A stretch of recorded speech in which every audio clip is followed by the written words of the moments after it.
Been waiting a while to do this. And January 1st is when I'm recording it. Happy New Year. It is actually been really unseasonably nice sometimes in the last few weeks. Just walked 9 holes yesterday. Good to get some exercise, but good to stay in the mode of golf because I feel like coming out of 2020, there's a lot going on in late October, so I didn't really play much from then, and then I didn't get to play again until early March. It was a good at least 4+ months without even touching a golf club. Since then, I've learned a lot, and I think I'm going to be able to stay in the golf rhythm more, even if I don't get to play for, a couple months straight. So I want to go ahead and look at every single round, take a look at the scores too, because I'm going to go ahead and take a look at every Summit Hills round. These are the ones that I consider kind of like progression golf because it's always just me up there. I've never played up there with anyone else. It's always just me versus the course. Feels like a lot more like, this is a stable progression environment and we can see how we're going over the course of the year. We had some really good and some really bad, but I want to take a look at the average on every hole. We're going to make a whole separate sheet for that. That's going to be on here too. I do want to also talk a little bit about, what this year has been like for me. And even if it's just for me to kind of listen back a few months from now, when I inevitably go through this again, given the long layoff last year, I remember talking a lot about golf while I was streaming on the other channel. And I had come through I think it was actually 2 or 3 different people who said that they were golf professionals around the country. And they had offered me some advice of varying degrees. We were talking about my swing plane. Mostly the takeaway was that, if I can just shallow my swing plane out start to finish, I will be making better contact with the golf ball and be able to come from the inside. So this guy kind of walked me through what I needed to do. He showed me some videos of other instructors on the internet of what I should do. And lo and behold, I completely redesigned my swing. And that was all during mid-February that I started looking at that. But if you watch the season 1 playlist of, 2020's golf, you'll see that, I didn't really know what I was doing with the golf swing. So I am glad that I found out about this information, but unfortunately it set me down this long road of frustration from really, I would say about May and through July and maybe even into August. I spent a lot of time actually on the range in March and April, hitting a lot of golf balls, and I was really working on the swing. So then when I finally did start golfing, you'll see some really good rounds in the April area into May. And then there was a stretch where there was just no way you can golf. Some of those were actually really bad condition wise. Golf courses were actually shutting down for a while there. And I kind of just lost it. And that was the thing that really got in my head because I had everything going really well for, I was constantly going to the range and constantly hitting balls. And then as soon as I stopped that, I just lost all progression. And that's not really a sustainable way for me to enjoy the sport. If that kind of thing is going to happen, then I need to find a different solution. So that's what I started working on after that. See, I think the main problem I have with the sport is that it is very challenging for me to just turn my brain off and just let my body do the work. I do this all the time. I'll hit 2 back-to-back shots and one will be completely useless and the other one will be the best shot I hit all day. So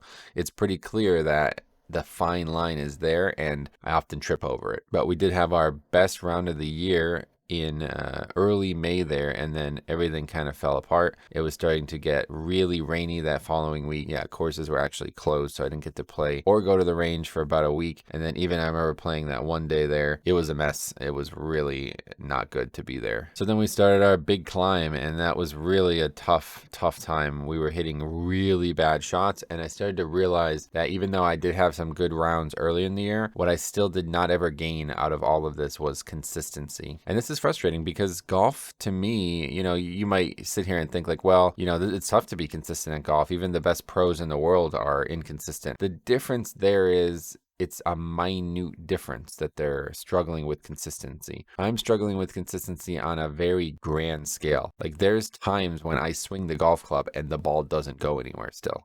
I could hit it 5 feet, you know what I mean? I'll top it hardcore, I'll chunk it hardcore, I'll hit it so far off the heel that it goes left, you know what I mean? Those things really get in my head. I just don't really know why that happens. And I don't know how to solve it. I'm getting a lot better at golf. When I make good contact, it's like, wow, that was awesome. The feedback from the club is amazing. I have to say, you know, the Callaway clubs I have, the Mavericks, are really, really good. 1 full year with those clubs now. It's been great, man. You hit that sweet spot in that club, you know it. It feels awesome. And that on top of the TP5s has been excellent too. So it's a very good combination of things when it goes well. But when it doesn't go well, I'm really just left scratching my head. It's almost like the only way I can enjoy golf right now is to just say, well, that's a fluke, take that out, let's start again, you know. And that's kind of what I've done a lot. Make a really bad shot, and it's almost always off the tee. My longest club used to be driver, and I hit it pretty well all throughout the year. It didn't really ever get to the point where I wanted it to get. And if you look especially at those early rounds, I was hitting it very well. The big problem I had with the driver was I was making such great progress with my irons. And even today, on January 1st, the time of recording this,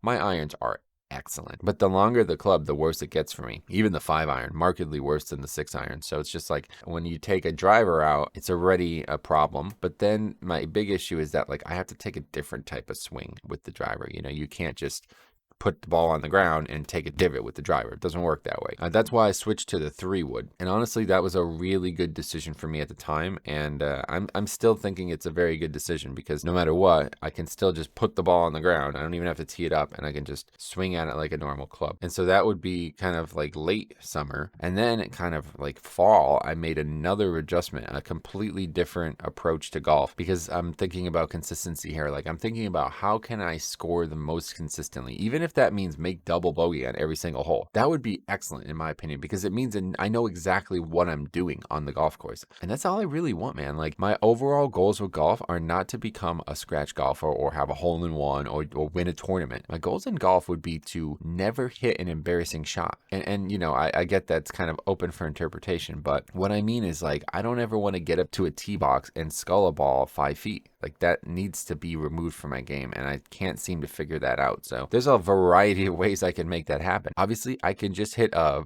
48-degree club on every shot, and that's never going to happen again. And that's a very much in my mind at times. I'm like, I could just do that. And I think that's probably hurting me as much as it's helping me. But on the holes where I can just hit, you know, a decent tee shot, all I'm going for every time is a bogey. I've been thinking about this a lot over the last few months, and it's like, yo, if I just make bogey on every single hole, eventually a par will come. Right? So all I need is a couple more pars, then a couple more doubles. And that is how I've been approaching every single round. No longer looking for playing to the par of the hole. I'm now looking to make a bogey on every hole. So on a lot of holes, what that means is I'm laying up twice. I'll usually still hit 3-wood on every tee box. And then if it's, you know, a hole that I would need potentially another 3-wood to reach and still maybe not even reach, I just take that completely out of the equation. Like on hole 2 at Summit Hills. But if I can get that in the fairway, I could easily get a hybrid or even the 3-wood onto the green. The problem is it worth it? Sometimes it misses left or right, and then it's in the bunker or on that mound that's up there. So what I've just been doing is just hitting 6-iron. Like it's never going to reach from there, but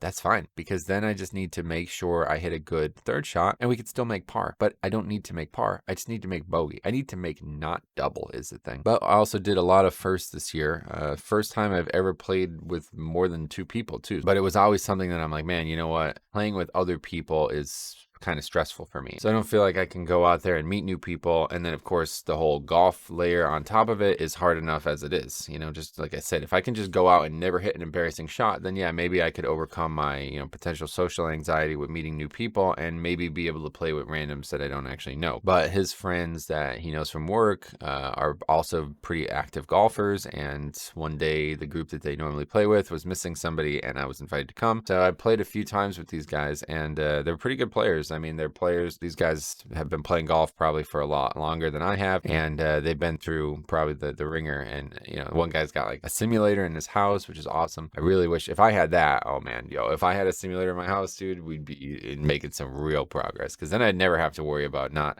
being able to stay consistent over the winter and when it rains and everything. That was like a big step for me. And on one of these cards here, you're going to see that too, because it was actually a really big deal. And it was probably my worst round of the year. Well, definitely score wise, but frankly, that course was ridiculous. And it was still a very important step to being a progression golfer. Like to be better at what I was doing, I needed to be able to do that and move on because I'm not going to be able to play golf alone for the rest of my life. That's just ridiculous. Then we did another first as well. Right at the end of the year, I had an opportunity to walk 18. I've never walked 18. You know, I've walked 9 a ton. I played a lot of golf this year. That's not even on this spreadsheet because I only recorded the 18 hole rounds, but any 9 hole rounds I just don't record. I just kind of go out and pretend like I'm practicing. Walking 18 was something I always wanted to do, and granted it was done at Pine Hills. Walking 18 at Summit Hills would probably be like going for a hike on a mountain. It's ridiculous how hilly that place is, especially having to cross the road there as well. So I don't think I would ever do that, frankly. When I walked 18 at Pine Hills, it was actually like under 4 hours, and it was a really good experience. I felt like golf, man. I wish I could walk more. I wish there was more places that were open and more free about walking and stuff. You know, you go to like some of the nicer courses in the area, they actually don't allow walking. Like Blue Ridge Trail, I think that's the nicest golf course in the whole area, and they do not allow walking. You're not allowed to walk there. So, but overall, we did learn a lot. We started using the Armlock Putter, and although I don't feel like that was as helpful as I hoped it was going to be, it certainly made me a much more consistent putter. I don't ever have those days where I just feel like completely lost. We did get a lot more walking and exercise in. I feel like a lot healthier. I feel like I have a much better control of my mental game, and I feel like I'm a much more consistent player. I just have to get some of those bad shots out of my game. And you know what I think the big win for this year was? Obviously, I also finished the bag off. The Callaway Mavricks have been excellent. But I would say the big win for this year has been the TP5, man. I'm so glad I discovered that. And the funny story is, one of the last rounds of the previous year, me and my uncle played together. We went to a place called Mount Laurel or something like that. And that's on the channel. You could see that. But it's actually recorded on the video too. There's a ball just sitting in the middle of the fairway or something like that. And I'm going to my ball and he's going to his, and he sees it. He's like, here you go. This is like a premium golf ball. You should have this. I was like, oh, okay. I look at it. I'm like, TP5, interesting. TaylorMade, right? And I just have to say, like, when I pick up a TaylorMade TP5 and have it in my hands and touch it with my fingers, it's like I feel confident. I feel like this ball is just going to be better than any alternative that I've touched or hit. So when you hit a TP5 out of the center, it just feels so good. It's such a confidence, like infusion of confidence, that I just have to say, I think that was honestly the best purchase I've made with golf. And exploring this whole used golf ball thing has been really rewarding. Like, I'm getting these balls for under $1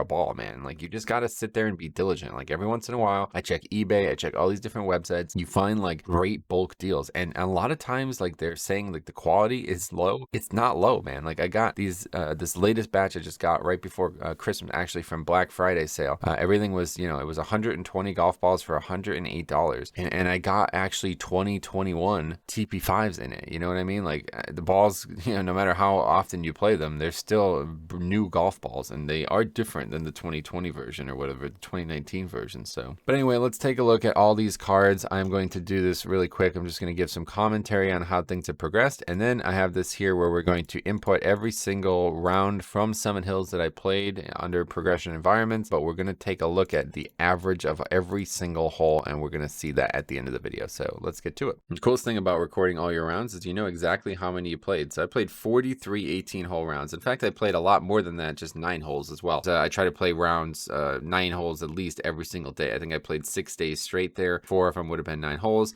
I did the same thing late in the year when we were going to Shawnee. I was thinking like, yo, this is my major for the year, man. This is the Masters coming up.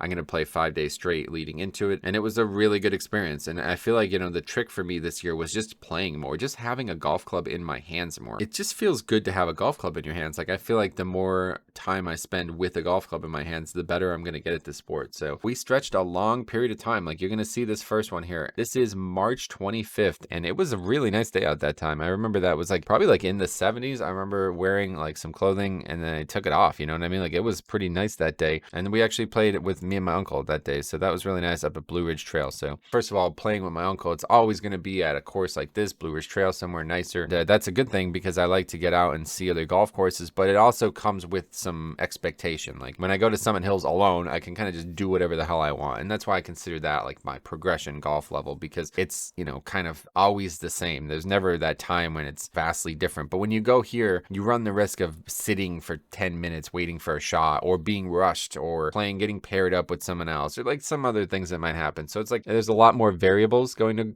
a place like Blue Ridge. We also had an opportunity to play Blue Ridge under great conditions, which I also recorded, but was only a 9-hole round, so you won't see that on the spreadsheet. But yeah, we played in like pouring rain. The golf course is just the best around. It's in absolutely immaculate condition. You know, it's a public golf course, so I get it. It's not always the most fun thing to play, but it's just the best golf course around. I haven't played too many options, but man, it's just so well cared for. This was the start of something awesome, man. I felt like this year was really special. So getting out this early, and also, you know, getting to get some experience and playing with him and playing at Blue Ridge a lot more. I mean, we did play at a lot of nice golf courses this year, and I felt like this round was really a really important place for that. Then this would have been the first time at Summit Hills too this year. But I remember I think it was on 15 or 16, this dog come running out of nowhere and just starts like going nuts by me. It was a very off-putting situation. I don't really remember much else about it, but I was just like, where'd this dog come from? And it's funny because that dog, it must be from one of the houses near the golf course, because I actually saw that same dog a few times throughout the year. And then later in the year, it just kind of kept following me. Like I would get in the cart, it would be nowhere to be found. And then as soon as I'd start the cart, like the engine would rev, the dog would just come from wherever it was and just start following the cart. And I was like, wow, I had like a pet for a while there. Then we played again, me and him, at Sand Springs. So I have to say, Sand Springs probably... I really like this golf course. It's in the middle of a place where there's a lot of really nice golf courses, so it's got a lot of competition, and I think it's probably, you know, the one that's losing the competition the most, which is perfect for me because it's exactly what I want. The ability to play at a golf course that's not super packed, but that it is in nice condition and is kept well. They have a couple of really bad holes on the front nine. I like the first few holes, but there's this one hole that's just like so unfair. It's unbelievable. It's like you can see it here. This is like a par 5 for women. It's like well over 400. It's like, yeah, it says 429 from the white, and that's just ridiculous. I mean, there was also one like that up at the other course that we're gonna take a look at, but it's like, listen, that's just unfair for an amateur golfer, man. Like, you can do whatever you want on the hole, put water, make the fairway lava or something like that, but making a really long par 4, you're just taking a stroke away from somebody, you know what I mean? So to call that a par 4, I think that's really unfair. And yeah, I remember that. But anyway, the back nine is excellent. I love it. Actually, yeah, you see I played 45 in the back nine. That's a really good number there, especially considering, like I said, that was the first time I ever played there. So I would love to go there more. I wish it was closer. It's really cheap too. It's like in great condition, but it's got so much competition that it's really cheap. So this looks like this was the first one we recorded. So let's take a look at the video. But yeah, it doesn't look like the nicest day. Yeah, this was the one that I like pinned to the start of the playlist. So yeah, things were really really muddy there still up at Summit Hills. They still are. I mean, like, the place doesn't hold water very well, which is funny because I've started hanging out with my friends from high school a lot. That was a really nice shot. Anyway, I started hanging out with my friends from high school a lot again recently. Unfortunately, one of our friends had passed away, and it kind of brought everybody back together. The overarching consensus on this golf course was always that it was very dry, and I'm like, yo, I don't know when the last time you guys were there, but it's not like that anymore. It's like super wet all the time, man. Like, it's actually kind of crazy. Yeah, this is a pretty good this is before the putter too, so this is interesting. We'll see how that plays out throughout the year. But I remember this was when I was starting to look at different grips too, because on top of changing the actual swing, I was also thinking about changing my grip because I was having a lot of problems with my hands, and you know, I still kind of am. But I remember this moment being the time when I actually figured it out. Like, I'm like, all right, this is how I stop having all these problems with my hands. Yeah, so I'm actually looking at it. This is perfect. In here, I used to have a really, really, really bad pain, and now I've kind of like readjusted the grip. So now the grip is like interfacing with this part of my fingers, and what I've just started doing was putting bandages on these two fingers here, right by the knuckle, and it actually, oh yeah, there's that plum tree. That's actually an invasive tree species. But anyway. Yeah, so then I started putting these bandages on my fingers, and it actually, it kind of just allows me to play without any discomfort now. So, okay, so here we go. So we actually got the putter here. I was scared to actually record it because I was like, man, I really hope I'm not going to look like an idiot with this putter. But yeah, I remember this was actually one of the best front nines we ever had. Typically, the back nine is always going to be better. Kind of like the start of the climb for me. Like, it was like, man, we're really playing good golf right now. These are hard holes to have pars on for me, man. 2 par 5s having a par on. That's really, really, really good. This was the first time we had the putter, and I remember immediately feeling like it was paying dividends. Like, it was so much easier putt with this putter, and I'm going to say that right now. If you are at least, you know, not entirely satisfied with what's going on with putting, I would really recommend that you take a look at an Armlock Putter, The only concern I have is that it's probably not going to be legal for very long. I have a feeling that that is not going to stay the case. But it's just so much easier to putt consistently. Like I don't feel like it solved every single one of my issues, but I feel like, I have a lot of trouble with the mental game, like I was talking about. And this is before I learned how to use it properly, so don't necessarily look at this, but it's just so much easier to feel like, it's like part of your arm. So, you're kind of just moving your arm in a direction, and it goes almost always where you want it to after that. So, but anyway, yeah, we had a really good stretch here, and this was really, oh yeah, we also played here, got an opportunity to play Pine Hills. I think this was the time. Yeah, this is when it was just raining all day. This is actually the first time I played in the rain too. So it rained like straight all day, and they were open, and I went down there, and I was literally one of like 3 people on the golf course. It was April. This is basically when things started to go really bad weather-wise. It was raining all day, and I drove by, as I have to drive by this golf course to actually get to the golf course I go to, and it was so rainy, and I was like, there's nobody there. Let's go. Let's see it. And this was awesome. It was a great opportunity because I really wanted to play this golf course more. If I could play this golf course every single round of my life, I would be really slashing my scores because it's a much more fair golf course. It's way shorter. There's no ridiculously long hole. Really, the longest hole is this one, and it's just all uphill. That's the main issue with that hole. So it is only par 71, though, unfortunately. But I remember playing there. I'm like, oh my God, I'm shooting it. I'm hitting it so well here. And it's just so much more like, there's so much more confidence when I could hit marginally good tee shot and then still reach the green in 2. It's like, oh my God, this is awesome. This is what golf is always supposed to be like. Like people who hit driver and then only have like a small degree wedge in. It's like that's what actually was going on for me for the first time in my life. And I was like, man, it really gave me the confidence to start playing really well. And then we had the best round of the year. And I actually don't know if that's still, that's not actually our best round of the year score wise. But it was our best round of the year because I remember we recorded this and we got really lucky. So if you want to see how golf can swing, I think you should watch this video specifically because this one's really, I had some insanely bad shots here and they ended up working out. I'll never forget that. Like I think it was on the par 5s on the front. I hit 2 really bad shots and they ended up working out perfectly. But yeah, this was the height. I mean, like I look so confident, man. Look at this. I don't even have a glove on. It's just I get up and hit the ball. No practice swing, just get up and hit this perfect little draw. And this was when everything was clicking, man. I felt the best I felt all year. Up until recently, I was really feeling very satisfied. And the course was in great shape, too. This was before. See, I'm still taking a really nice full swing here, too, which I've kind of completely gotten away from. But the course was in really good shape. And, yeah, the tempo was great. So this was definitely the best golf I played all year. And then things started to really fall apart. It was really, really wet every day. It was raining for a good full week. Oh, and this is also when I was trying out new balls too. So this is when I was deciding, like, you know what? I'm going to start trying new golf balls and recording them. And, these videos are some of the best I've recorded view-wise. So we'll probably keep trying to do something like that. I don't really know. I have a lot of golf balls just laying around my house now without a lot of purpose. But then I actually, this was actually the first time I played with somebody that wasn't my uncle. And this was, like I was saying about the whole situation. This year, not ideal, but regardless, it did bring a lot of us back together. And so me and him got to play golf at Pine Hills. So wasn't a great round. Probably actually one of the worst rounds I had with another person. He had to actually leave because the pace of play was so poor, but we did have a lot of doubles here. Yeah, Pine Hills is a great golf course. It's really well suited for my situation. So, okay, and then now is when we started testing out the used golf balls. So everything prior to this, I was just using regular balls that I was buying, but these are actually used golf balls. So this is the first time I ever did this, and I was very apprehensive of this because I was reading a lot of like horror stories about used golf balls being like fake or stuff like this.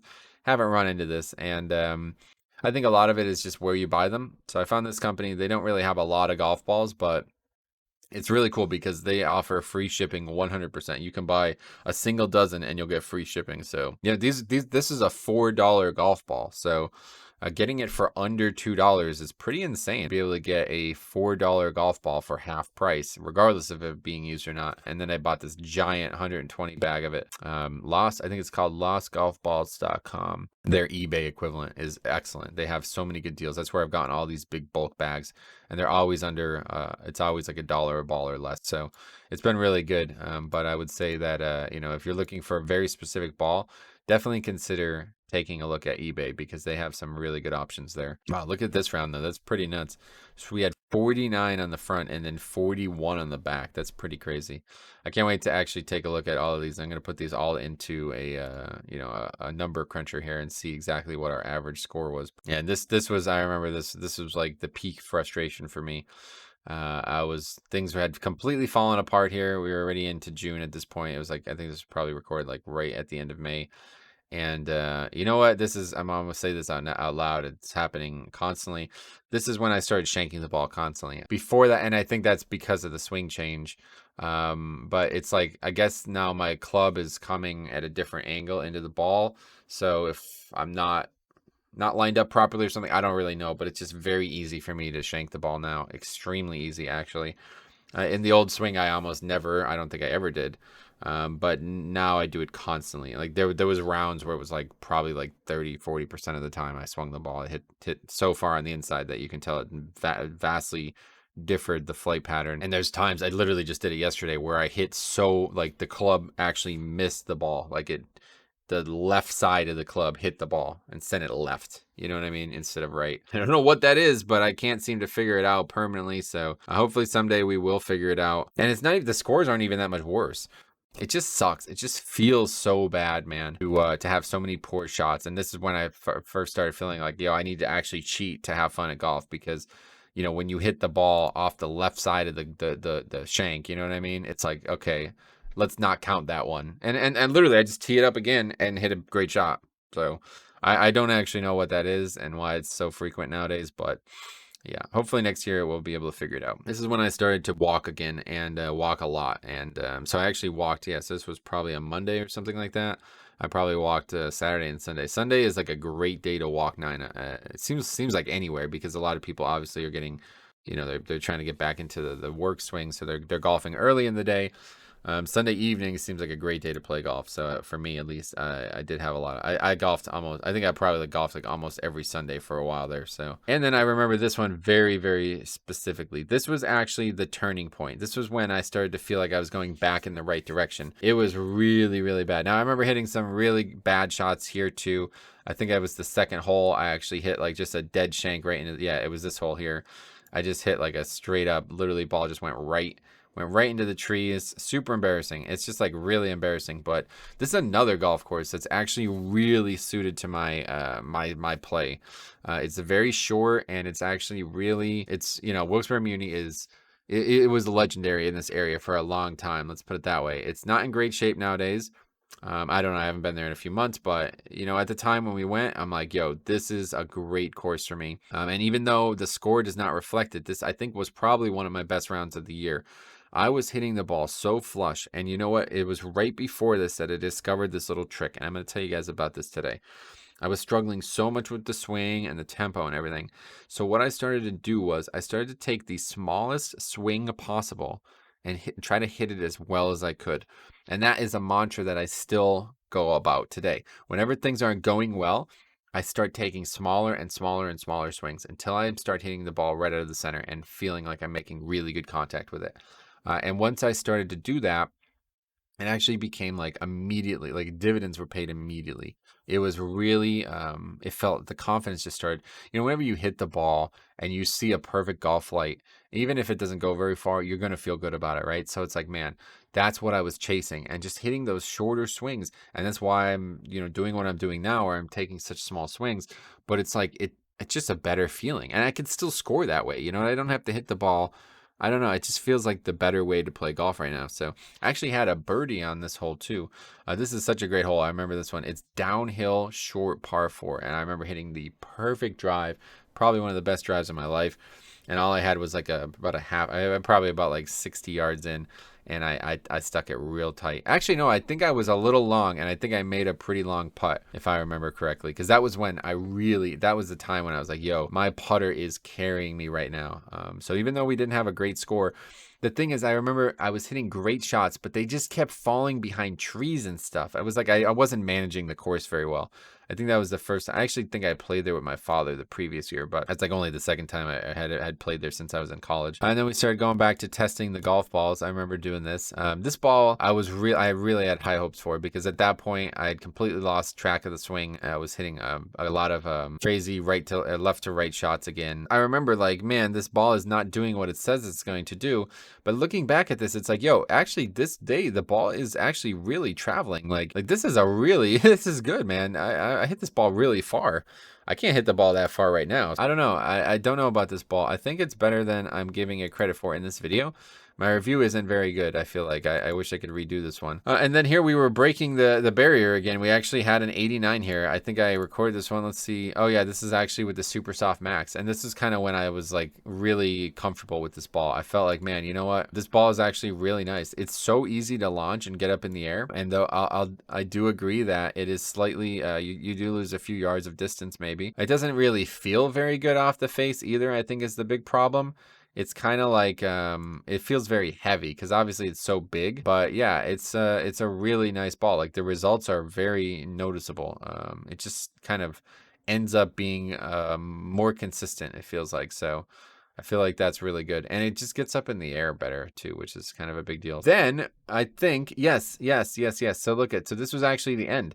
I think I went to I can't actually remember what happened. Did that happen in this round? I got injured. I still don't know what's going on. I still have some problems. But basically my left hip, and I think what's happened is I started to put a lot more pressure on it, because I noticed I was swaying a lot at times. Basically when my swing falls apart, it's because I start swaying. I try to like turn my body so much that I end up moving and then kind of like throwing my body at the ball, and that's when I hit these like crazy tops and the ball goes nowhere.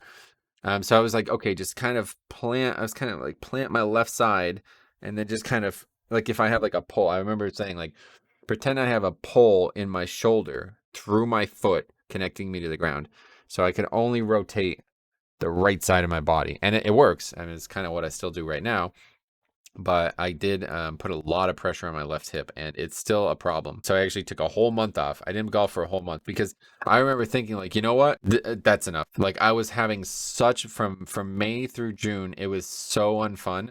And then I got hurt at some point here. And I'm like, I think the Wild Patch came out around that time too. I was like, that's enough. I'm done golfing for a while. And so then he calls me and he's like, hey, we need a guy. And I was like, dude, I haven't golfed in like a month, man. This is not, I remember thinking like, this is not going to be good. And it wasn't. It was definitely the worst round of the year in all ways. But to be fair, this golf course is, I'm going to just say complete bullshit. Like it's actually a terrible golf course in terms of its layout and also in terms of how it was kept. Now, again, granted, a lot of we had a lot of rain at points throughout the year, but the rough was like a joke. Like it was like tall. It was like up to your ankles. It was ridiculous. And I remember hitting the ball in the rough and it was literally take me like 2 shots just to get back into the fairway at times. So certainly very, very bad. Actually, the back nine ended up going decent, but plus I hadn't played. Like I remember hitting the first shot and it literally, I think it hit the club. Like it hit the shaft. I mean, my first tee shot hit the shaft. This was actually when I was realizing, I'm like, you know what? I'm done with driver. This is just a complete waste of time. My driver is so difficult to get comfortable with. I remember thinking, I'm like, I'm done. And I think I actually did. Yeah, I actually took it out of the bag at the end here. I stopped hitting it at the end here. So that was awful round. I mean, it's literally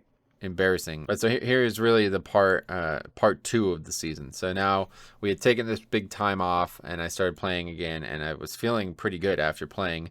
And, there was still plenty of time this year. It was still only August, but I did feel like I missed a lot of time in the actual summer. So this is day 1 of golfing for 5 days straight. So yeah, really, really fun. I guess I only I only actually played 18 holes once, which is surprising. I think by the 5th day, I was so beat. I was like, let's just play 9 and move on. Okay, now this round I remember pretty well because it was pretty good. I think if this is the one I remember, I just remember having like a really, really, really bad start, like an embarrassing. Yeah, okay, I remember this one now. This was a super embarrassing start. So the first time I played, basically, my uncle works at a grocery store, and one of the sales reps for like a major distributor is also very interested in golf. He's a good golfer. He's like, he works a ton, so he doesn't get to play probably as much as he wants. But he, he's a good guy, and he's got a really, he's got a deep passion for golf. So I played with him, and he brought a friend. So when we played at Panorama, I played with him and another one of his friends. I felt like, the three of us were pretty decent skill-wise. And I remember thinking like, yo, if I could, if I didn't take a month off, I would probably have played, they all shot in the hundreds. And I was like, oh, perfect. So I'm actually not too far away from these guys. Then when we went here, he brought a different guy, apparently one of the regulars, who was a much more experienced golfer. Let's put it this way. Like, he was a much better course manager, and he spent a lot more time around golf. So I remember thinking like, okay, I'm now clearly the worst player in this group. And that really got into my head. I wish that I could just play golf with people who all sucked. Like, if I can just go play with a bunch of 3 really bad golfers, I'd probably be the best golfer I could possibly be, because it's just so much, I get so nervous, man. I don't know why. I just can't seem to stop it. But I think I played pretty well here this day. But the next time we played up here was when, there's a funny story, so we'll go through that. This is when I first started to actually golf properly this year. Like I said, we had some really good scores early in the year. But this was when I actually started to feel like a golfer. I was making good decisions, missing 4-footers, really great. But no, I was making great decisions. I felt like I was basically like, when you're laying up off the tee box, it kind of just takes a lot of the pressure off. Like, I feel like I'm able to just make good swings, man, and don't worry about it. And the score started becoming commensurate. Like, as you see, we are clearly moving in the right direction here at the end of this year. Even though I'm like actually laying up, like I'm choosing, I can reach this hole in 2, but I'm choosing not to. And it's like, wow. And I'm actually making more pars and bogeys that way than the alternative. So this is an interesting one. Oh, okay. So this is also when I found this post on Reddit. This guy posted a card of his like best round, and he had all these markings on the card, and somebody was like, what is that? And he's like, oh, it's greens and regulations, putts, and fairways. I was like, oh, I'm going to start doing this then. This is a really, really, really good idea, because it allows me to see when I make a big play. You know what I mean? Like, for example, if I make a par, but I don't hit a green in regulation, that means that my third shot was very accurate, or I made a putt that was very accurate. You know what I mean? So if you ever see like one putt for par, that means that I actually did really well. You know what I mean? Like, that's a hole that I played. That would have been a birdie if I can just hit the ball farther. You know what I'm saying? Yeah, it does look like we have an insane stretch here. This is a really good stretch.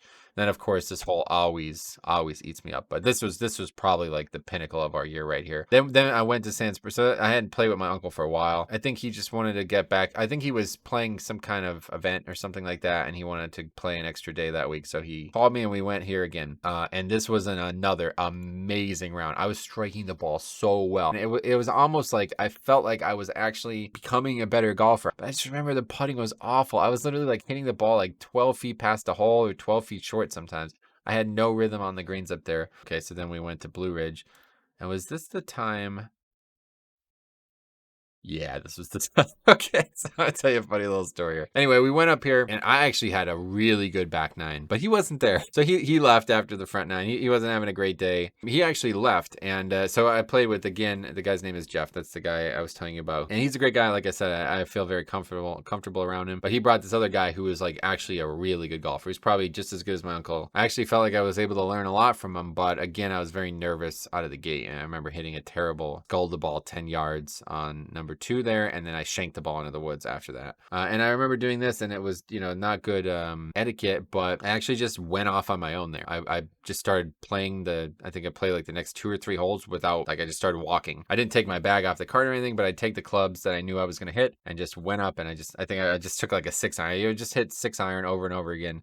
until you finally got onto the green. But that was all I needed to get back on track, and then I started feeling really good. And we were in the cart together. So when I had to go drop him off in the parking lot, they were like, "Oh, so are they both gonna leave?" They didn't expect me to come back, so I came racing back, and I managed to get onto the tee box as they were getting ready to tee off, and they were both like, "Oh, I'm so glad that you stayed." And you know what I mean? It was kind of like this moment where I actually felt like an adult golfing with other people for once. Like it wasn't just, I don't know. It's hard to talk about, but like I always feel very nervous around other people on the golf course. So it was just like a really great moment. And I remember that first hole, it was like, wow, I actually hit my first ball into a hazard, and then I took a drop and hit that iron. It was gorgeous. It was the best shot I had in a month.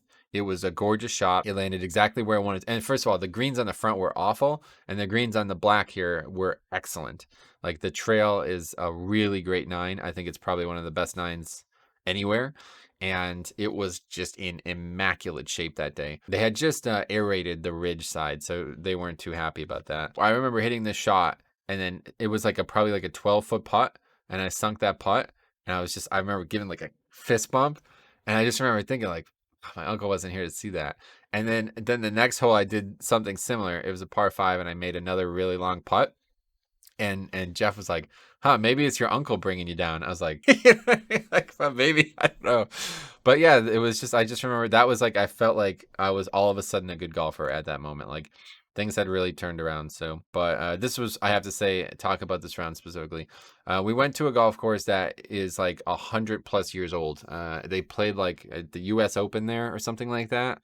It was pretty far away. It was like well over an hour away, I'm pretty sure. Shawnee on the Delaware, I think was the name of it. And it is absolutely gorgeous course, and it is so perfect for my game. It's literally just flat. Everything's flat. I think that was the thing that really got me the most this year, is I was striking the ball well, but not too accurately at times. And then I'd end up behind a tree, and it was like, oh, there goes my gray hole. This was definitely my best round of the year, somewhere other than Summit Hills at this point. I would say it's definitely my best round of the year with anybody else. But then we did end up having another big one. We actually recorded this at Pine Hills too. But it was a really good stretch of golf for me, and I knew that we were on borrowed time at this point. We're into late October here. We did play through November. Yeah, these times at Pine Hills were excellent. I did play here a few times. I got another this is the time I walked 18, and this was definitely my best round scoring wise of the year. But of course, it is only a 71, so it's technically an 84. If you're going to look at it that way. But yeah, you see here, I actually had a birdie on a par 5, which is nuts. But I actually just got really lucky. I ended up chipping in, or I hit a putt from the fringe, and it actually went in. I was really excited, and like the whole parallel to that hole, there was people on it, and they both look over and they just start clapping. I was like, I was so excited that I made that putt. It was just a hell of a stretch, and then then the weather turned. And this day I went, it actually snowed. Then we started sucking again. But there was like a moment there where I was like, from pretty much the end of this round, unfortunately, he left, and it kind of changed the whole social dynamic. From there until here, I felt like I was playing golf very, very, very well, and but that was the year. So like I said, we got to walk 18, we got to play with a bunch of different people, we tried out all these new balls, we tried out the Armlock Putter, we got finally the complete set for the Callaway Mavrik line, and I just want to take a look at what my average score was, because I feel like it's actually it's something that I really want to see, and I think it might be alarming. So let's take a look. So now on the sheet, we have every single round inputted by hole. Really nice to be able to do that. I also took the time to average out every single round based on, strokes per hole, which I think is interesting because there's actually a few under 5, which I'm pretty shocked by. That looks really good on paper. I don't know how much that actually means. I mean, there's quite a few under 5. So the main thing we want to see is the actual average per hole. So we can collapse the data there and take a look at the average per hole. And I am actually, I'm very shocked by this. Let's put it that way. But so the first hole is a relatively long hole. It's over 400 yards, which anytime, anything well over 350 is not going to be easily reachable for me. The big problem though is it's uphill as well. And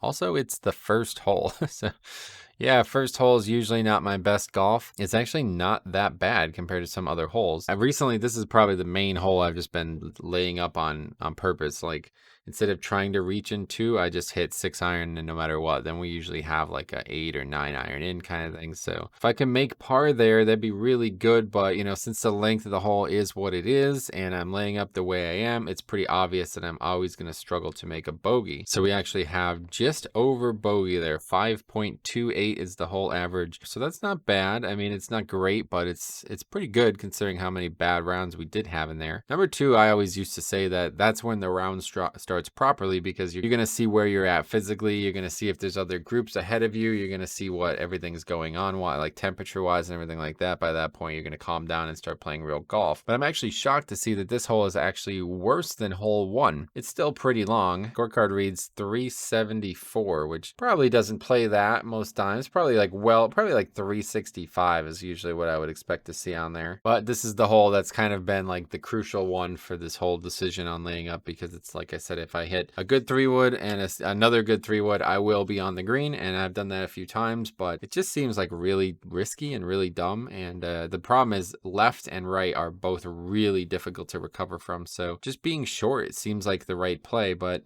I'm shocked because there's been a lot of times when I can par that hole, and certainly by bogeys. So now the next hole is definitely one of the easiest on the course, but it is kind of long. It's very flat. Again, these par 3s, 2 of the par 3s are just flat holes with nothing anywhere. There's a bunker on the right, but I'm playing it ground under repair because it's in absolutely horrendous condition. So it's a pretty easy hole, straightforward on that front. But I have had a couple birdies here. In fact, one of them I remember chipping in. So yeah, we're closer to par on this than bogey, which is great. So I think you're going to immediately see that on all the par 3s, right?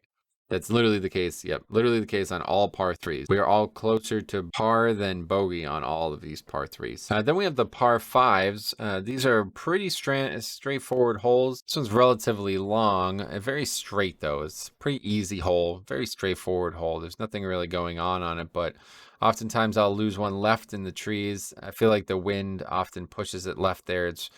There's like this big block of trees that was cut into for number 2. I'm actually playing it exactly at bogey, which I think a lot of people would not want to see on a par 5. But for me, par 5s are the hardest holes on the course because I have to hit 3 long shots every time. There's not really any short par 5s. Maybe the last one could be considered pretty short, but you do have to carry it over water, so you kind of have to be cautious about the first and second shot, so it doesn't feel like it's that short. Then the next one is the really, really, really long par 5 on the course, but it doesn't actually ever get played that long there. They have like I think it's like 575 yard tee box, but yeah, I play from like 515 or something like that. It's not even close to that. So it's still a really difficult hole because not only is it pretty long, but it's a big dog leg towards the end. So your second shot, I pretty much have to lay up on. There's no way to really hit it where you want to hit it, especially if you're on the right side of the fairway or rough. You will always end up clipping trees. So this is kind of where it all started for me. I realized there was no way I was going to be able to hit 3-wood here. So I just started saying, like, forget about it. We'll just hit 2 irons back to back and be satisfied with that. Now, this next hole is definitely one of my nemesis holes out of all the easier holes, at least. It's definitely one of the harder ones just because it's straight uphill yet again. So it's not very long. This is another one where it's very, very difficult for me to be accurately reaching in 2. I would need to hit at least 3-wood hybrid, if not 3-wood. And the problem is the green is actually raised as well as it being uphill. So we have that problem on 9 as well. Even though it's uphill, it's already a problem because of that, but it's also a raised green. So you have to kind of really get it lofted in the air. Otherwise, you usually just end up slamming it into the front, and then it takes a really weird bounce, sometimes very inaccurately. Number 7 here is a very short par 4. In fact, I think it's probably the shortest par 4 on the course that isn't some kind of gimmick. And as you see, I'm actually playing this one under bogey. So that's good. I mean, that's a really good hole for me. Obviously, I should be able to reach that in 2 no matter what I do. Even if I hit an iron off the tee box, I can still reach in 2. And a lot of times I just miss the green. It's actually downhill, and the green is lowered underneath the hole. But yesterday I hit like 6 balls on that hole just to practice hitting the low irons.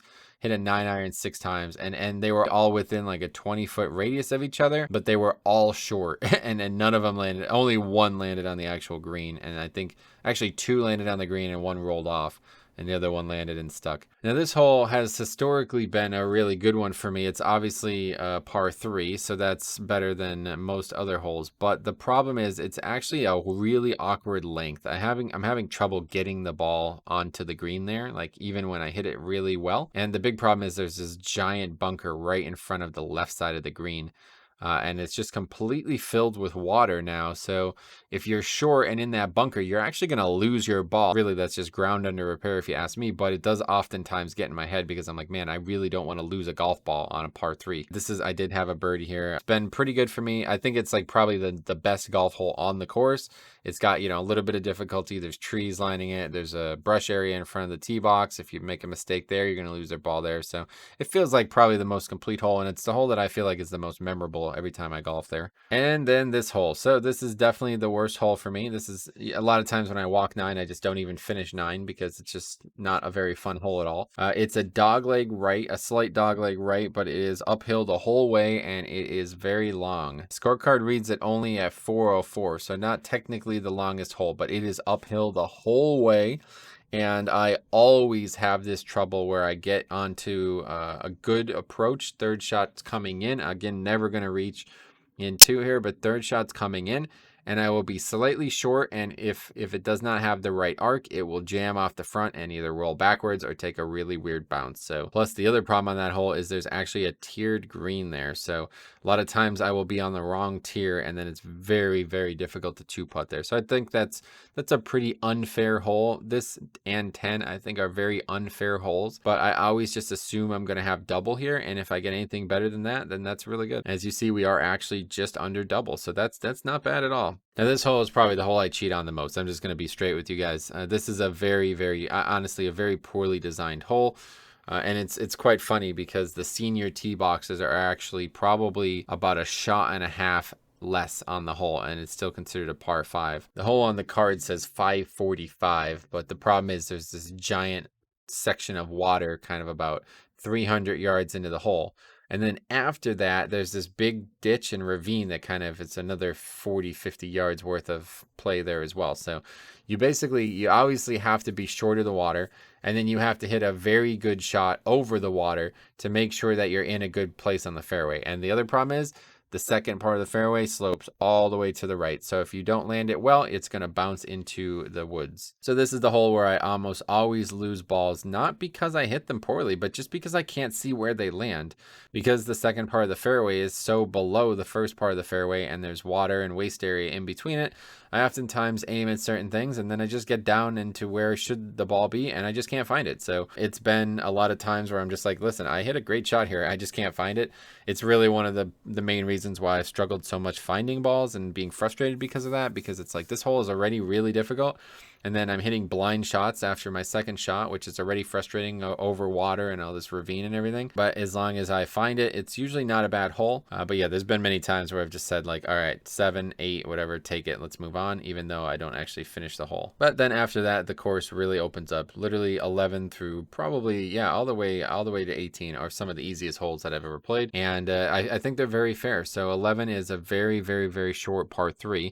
The problem is it's insanely downhill. Like it's always a difficult club for me. I always have a little difficulty figuring out what I want to hit there.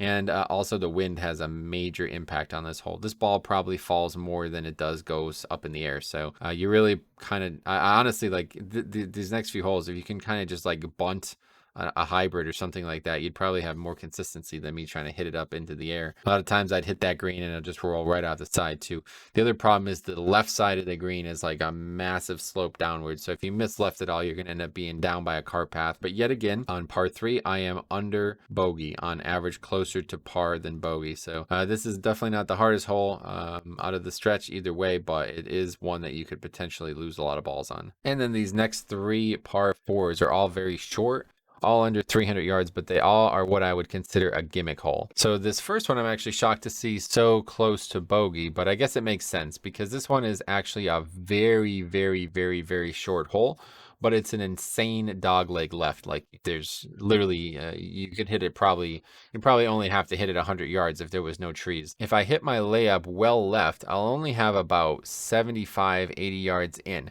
if I hit my layup well right, I'll have about 100 and some yards in, and the distance has to be perfect there. If I can get it right under 100, I feel like I have a really good chance to be putting for birdie there. But if I end up hitting it too far right, or I'm a little short on the layup and then I have trees to contend with, then this hole becomes, wow, bogey is a really good score here. I've had that happen a lot where I kind of thin my layup and end up actually having trees to contend with. Then the next hole I think is the easiest hole in the golf course.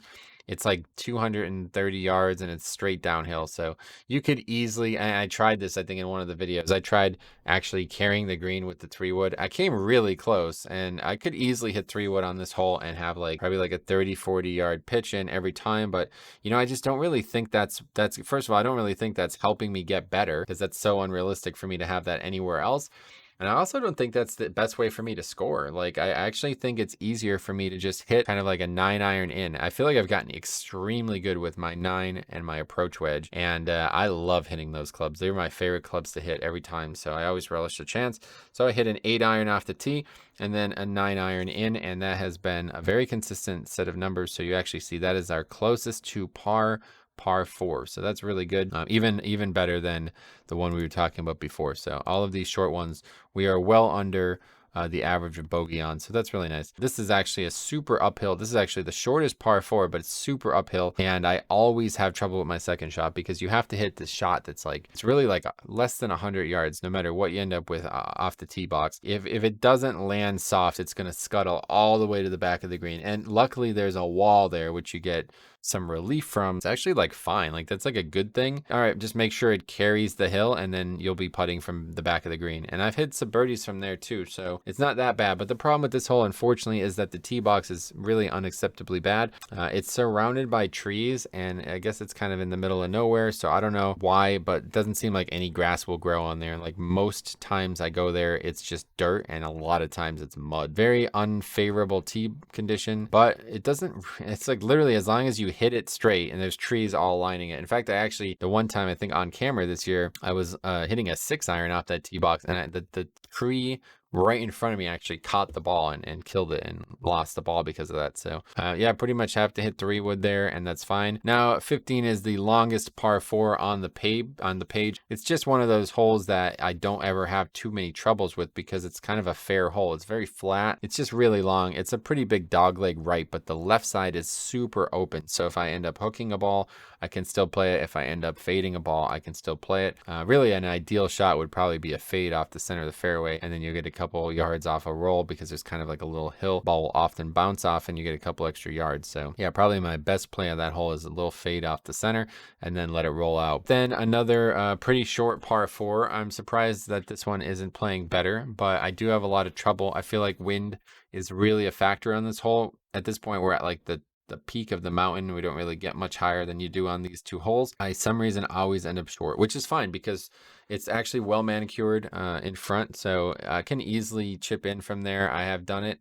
I can easily putt in as well if we're in, you know, summer and everything's really tight. But I would say that typically this hole I'm disappointed with. I'm surprised that, especially considering all the other ones, that this one's actually playing so poorly. But this is another one that really should be a par. Every time I don't get a par, I'm not too satisfied. And then my best hole on the course is 17. I've had multiple birdies here. Most recently, just about a month and a half ago, I had one that I recorded. It's a very short hole, very flat. There's nothing really on the hole. It's just hit the ball into the green, and the green's very big. The problem sometimes is that it's too big. When you hit it accurately, this is a very easy hole, and especially because they've been playing the boxes up. There's like 2 tee boxes, and one was clearly for the men's distance and the other one was for the rest. They've been putting the men's boxes on the closer box, and it's just like it takes like another 20 some yards off the hole, and now it's just like, okay, now we're hitting like 9-iron into a par 3. And then the final hole is the hole I think I'm the most improved on. This is actually a medium length par 5. It's pretty short, I guess, technically, but the water really keeps you know, even when I was hitting my driver as best as possible,